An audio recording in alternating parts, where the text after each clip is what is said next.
So the past 2 nights were a little bit busy astronomically. We had the Northern Lights on the night of the 16th, and on the 17th we had the harvest supermoon, and also it was a partial lunar eclipse. We've had a few days, quite a few days, where they said it was like a G3 storm, G2 storm, but nothing actually ended up panning out.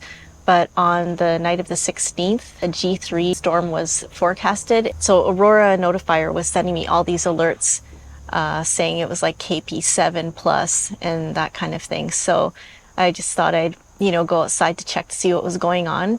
And I didn't see anything at first. I did a little video because whenever I don't know if there's Aurora, I like to still take a quick little video with my phone because the phone picks up, obviously is more sensitive than your own eyesight.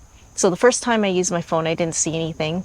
And but then the second time I used the phone, it showed some green along the horizon.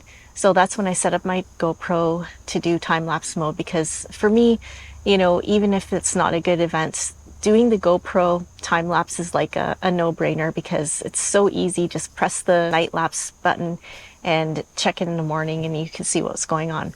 So I told my husband about it, and he always listens for Aurora using the radio. And there was actually a signal, Aurora style signal on the radio.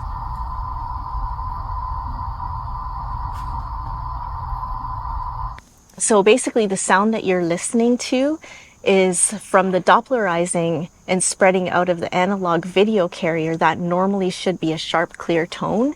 And this channel that we were listening to was channel 2, Sault Ste. Marie. It's a TV station. Normally it would be a clear, sharp tone that you would hear, but in this case, you get that weird, ghostly kind of sound. And that is a clear sign that there's some northern lights. He usually monitors that to see if there's Aurora happening at the time. Sometimes he will come to me and say that he's picking up Aurora on the radio. Then that's kind of like another notification for me to, go outside and take a look. So yeah, we could actually hear it on the radio. Yeah, so anyways, I went out, set up my regular camera just to see if I could take a few shots.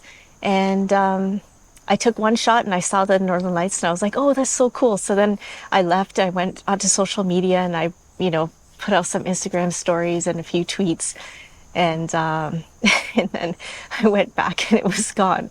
So no luck there. I only ended up getting one single shot from that night, and I'll show it right here.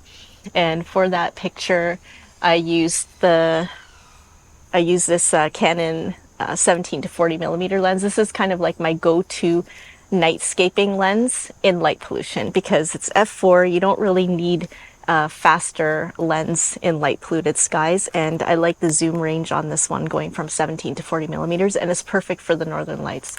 So that was my lens that I used that night.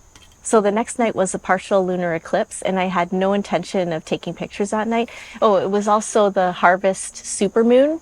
I don't know, I just kind of figured, oh, well, what do I have to lose? So of course I just went outside. I set up a quick tripod.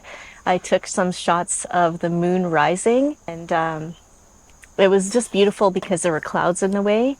So I wanted to do some kind of an HDR image, and I use this setup here. I just use my 100 to 400 millimeter lens. This is my go-to lens for moon stuff. It's just easy to carry around. I'm all about keeping things simple when it comes to astro these days, especially when I'm photographing something that I'm not super excited about.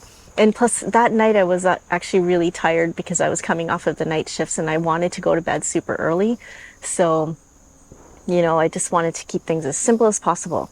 So yeah, my 100 to 400 millimeter on a tripod when the moon was low in the sky, and you could see the clouds were going in front of the moon. It was a bit of an HDR shot. So anyways, then as the moon got higher in the sky around 10:30, it started to become a partial lunar eclipse, and that's when I brought out the tracker and I started a time lapse as well, and you'll see the time lapse. Yeah, I just basically roughly set up the tracker just so I wouldn't have to keep reframing the moon every time. So I just did a couple shots when it was in the partial phase, the maximum partial phase that we were going to get, and posted on social media. So we had 2 pretty good nights, and I didn't have any intention of taking any form of astro-related shots this week. So you just never know. Sometimes things just pop up, and even events that you don't have plans to photograph, you might think last minute it's not a bad idea and be happy that you went out and shot them.